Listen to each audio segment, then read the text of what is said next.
example, One American News, you listed off some policies that Kamala Harris holds within which provides clarity to. One of them that jumped out was possibly supporting tax on unrealized capital gains. Yes. Given that you were an incredibly successful businessman over the last couple of years, can you sort of explain how it means for families in states across the country and what the ultimate objective would be for supporting a policy like that? So this is a question about the tax on unrealized capital gains. This is, I think, one of the areas where I'll own this from our own side. We need to do better in explaining to the American people what are the actual impact of these policies that Kamala Harris not only supported.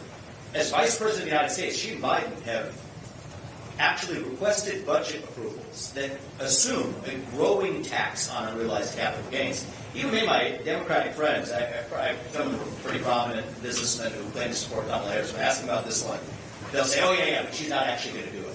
Even when I went on actually a television program a few weeks ago, when I started bringing this up, they said, why are you talking about this? It's clearly not going to happen.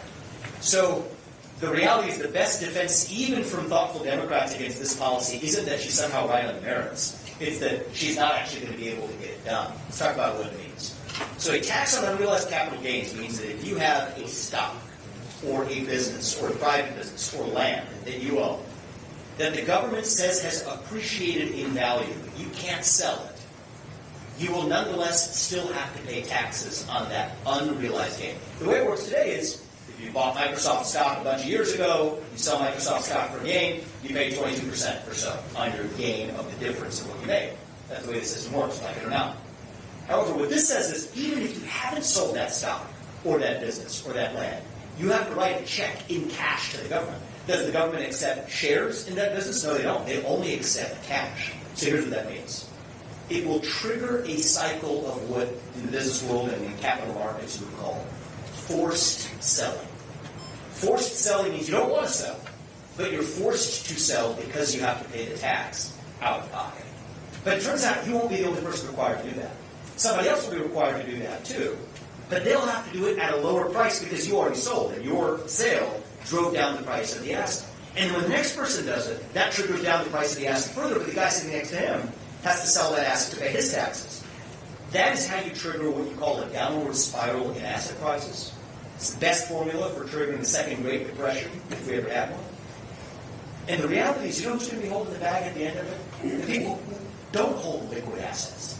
Those people who are wealthy are well-advised enough to know that they hold a significant portion of their assets in liquid holdings. But think about that entrepreneur who started a small business, a barbershop, a restaurant owner, who might be having early success but needs to reinvest in their business to grow it. They don't have the cash to pay it because they're all in on their business. They're the ones who are ultimately going to actually have to pay the price. So it's just another example of how the failed economic policies, this isn't just verbiage. She supported this as presidential candidate. She supported as the Vice President of the United States, trying to ram through a budget that contained Elizabeth Warren and Bernie Sanders agree with her. And the only reason I respect the likes of Elizabeth Warren and Bernie Sanders more than I respect Kamala Harris, I disagree with them on their policies equally, because they're the same policies. But the reason I respect the likes of Bernie Sanders more is at least he's actually willing to still stand behind his own policy proposals. And the only thing worse than somebody who believes the wrong thing is somebody who advances the wrong policies while actually believing nothing at all.